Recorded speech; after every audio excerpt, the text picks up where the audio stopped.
நம்ம வேஸ்ட்டை தூக்கி போடக்கூடிய மேட்ச் பாக்ஸை வச்சு ஒரு ரியூஸ் ஐடியா தான் பார்க்க போகிறோம். நம்ம பசங்க யூஸ் பண்ணுற ஜாமெண்ட்ரி பாக்ஸில் எப்போவுமே பென்சில் டஸ்ட்லாம் போடுவாங்க இல்லையா? பென்சில் டஸ்ட் போடும்போது இந்த ஜாமெண்ட்ரி பாக்ஸு ரொம்ப பிளாக்காக ஆகிடும். அதை நம்ம தேய்ச்சி தேய்ச்சி கழுவுற மாதிரி இருக்கும். ஸோ இந்த மேட்ச் பாக்ஸை வச்சு நம்ம ஒரு ஐடியா பார்க்கலாம். இங்கே பாருங்கள், ஜாமெண்ட்ரி பாக்ஸ் ரொம்ப பிளாக்காக அங்கங்கே கருப்பாக இருக்குது. ஒரு டபுள் சைட் டேப் எடுத்துக்கோங்க. அதை இந்த மேட்ச் பாக்ஸோட அடிப்பக்கத்தில் ஒட்டிட்டு அதுக்கப்புறமா ஜாமெண்ட்ரி பாக்ஸ் உள்ளே ஒட்டி விட்டுடலாம். இப்போ நான் பண்ணுற மாதிரி கட் பண்ணிக்கோங்க. கட் பண்ணிவிட்டு மேட்ச் பாக்ஸோட அடியில் ஒட்டிட்டு அதுக்கப்புறமா ஜாமெண்ட்ரி பாக்ஸில் ஒட்டி விட்டுடுங்க.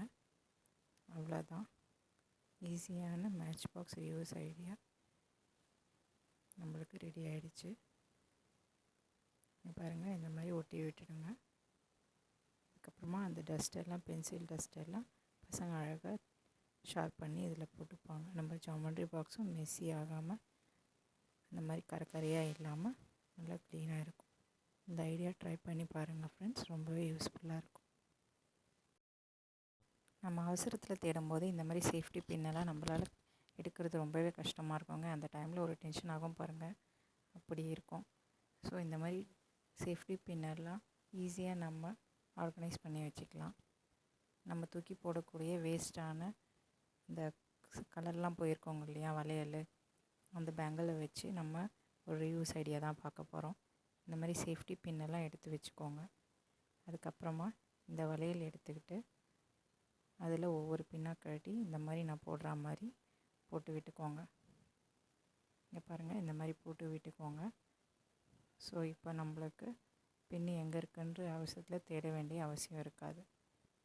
இந்த மாதிரி ஒன்றா போட்டு விட்டுட்டிங்கன்னா நம்மளுக்கு அவசரத்தில் தேடும்போது ஈஸியாக எடுத்துக்கலாம்.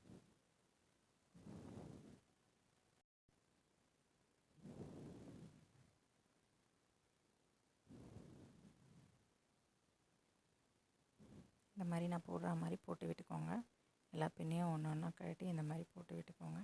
அவ்வளோதாங்க, நம்மளோட ஆர்கனைசர் ரெடி ஆகிடுச்சு.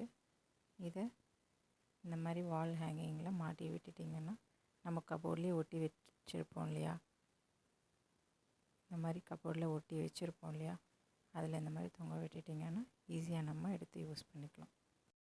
இந்த பொட்டை வச்சு செம்ம சூப்பரான ஐடியா தாங்க பார்க்க போகிறோம். வாங்க என்னென்னு பார்க்கலாம். இதில் ஒரு பொட்டை எடுத்துக்கோங்க. இதில் ஒரு பொட்டை இந்த மாதிரி எடுத்து வச்சுக்கோங்க. எடுத்து கையில் எங்கன்னா ஒட்டி வச்சுக்கோங்க. இந்த மாதிரி ஸ்விட்ச் போர்டெல்லாம் தூரத்துலேருந்து பார்க்கும்போது ஆனில் இருக்கா ஆஃபில் இருக்கான்னு நம்மளுக்கே கன்ஃபியூஷனாக இருக்கும். ஸோ இந்த மாதிரி பொட்டை ஒன்று எடுத்து ஆன்லேயோ இல்லை ஆஃப் சைட்லேயோ எங்கே வேணுமோ ஒட்டிக்கிட்டு உங்கள் கம்ஃபர்டபுள் ஒட்டிக்கிட்டிங்கன்னா நம்மளுக்கு எது ஆனில் இருக்குது ஆஃபில் இருக்குதுன்னு தெரிஞ்சிடும். இந்த டிப்ஸ் உங்களுக்கு பிடிச்சிருந்தா யூஸ் பண்ணி பாருங்கள். நெக்ஸ்ட் டிப் என்னென்னு பார்க்கலாம். இந்த மாதிரி பெண்ணெல்லாம் எழுதிட்டு நம்ம காலி ஆகிடுச்சுன்னா வேஸ்ட்டாக தூக்கி போட்டுருவோம் இல்லையா, அதோட கேப்பை வச்சு ஒரு யூஸ் ஐடியா தாங்க பார்க்கலாம். இந்த மாதிரி கேப் எடுத்துக்கோங்க. அதில் இந்த மாதிரி டபுள் சைட் டேப்பை ஒட்டி விட்டுக்கோங்க. பாருங்கள், நான் ஒட்டுற மாதிரி ஒட்டி விட்டுக்கோங்க. நல்லா ப்ரெஸ் பண்ணி நல்லா ஒட்டிட்டு விட்டுட்டிங்கன்னா அது நல்லா ஒட்டிக்கும். அதுக்கப்புறமா இந்த மாதிரி பூஜை ரூம்லேயோ இல்லை நம்ம கதவில் ஊதுவத்தி ஏற்றி வைப்போம் இல்லையா, அங்கே இந்த மாதிரி ஒட்டி விட்டுட்டு நல்லா ப்ரெஸ் பண்ணி விட்டுடுங்க. கொஞ்சம் நேரம் கழித்து அது நல்லா ஒட்டிக்கும். இப்போ நம்ம இதில் ஊதுவத்தி ஏற்றி வச்சு ஊதுவத்தி ஸ்டாண்ட் மாதிரி யூஸ் பண்ணிக்கலாம். இப்போ நம்ம அடுத்த டிப் என்னன்னு பார்க்கலாம். நம்ம குழந்தைங்களோட நோட்ஸ்க்கெல்லாம் பைண்டிங் போடும் இல்லையா, அந்த பைண்டிங் ரோலு அது போட்ட உடனே நம்ம இதை வேஸ்ட்டாக தூக்கி குப்பையில் போட்டுருவோம். அப்படி போடாமல் இப்போ நான் யூஸ் பண்ணுற மாதிரி யூஸ் பண்ணுங்கள். இந்த ஆர்கனைசர் ரொம்பவே யூஸ்ஃபுல்லாக இருக்கும். இந்த ரோல் உள்ள இந்த மாதிரி ஏதாச்சும் ஒரு த்ரெட்டு போட்டு உள்ளே இன்சர்ட் பண்ணி நல்லா நாட் போட்டு விட்டுருங்க. நாட் போட்டு விட்டுட்டு நாட்டை வந்து இதுக்குள்ளே போகிற மாதிரி நம்ம திருப்பி விட்டுக்கலாம். இங்கே பாருங்கள், நான் பண்ணுற மாதிரி இப்படி ஏற்றி விட்டிங்கன்னா அந்த நாட்டு வந்து உள்ளே போயிடும். அப்போ பார்க்குறதுக்கு நம்மளுக்கு நீட்டாக அழகாக இருக்கும். அவ்வளோதாங்க, நம்மளோட ஆர்கனைசர் ரெடி ஆகிடுச்சு. நம்ம இதை மாட்டி விட்டுட்டு வால் ஹேங்கிங்கில் மாட்டி விட்டுட்டு இந்த மாதிரி ஒரு ஹூக்கில் மாட்டி விட்டுட்டு இதில் நம்ம பெல்ட் மாட்டிக்கலாம், இல்லை டவலு, நம்மளோட ஷாலு எது வேணால் மாட்டிக்கலாம். இங்கே பாருங்கள், நான் மாட்டியிருக்கேன் பாருங்கள். பாருங்கள் எவ்வளோ க்யூட்டாக அழகாக இருக்குன்ட்டு. இந்த ஆர்கனைசர் உங்களுக்கு பிடிக்கும்னு நினைக்கிறேன். இந்த வீடியோ உங்களுக்கு பிடிச்சிருந்தால் லைக் பண்ணுங்கள், ஷேர் பண்ணுங்கள், சப்ஸ்கிரைப் பண்ணுங்கள். தேங்க்ஸ் ஃபார் வாட்சிங்.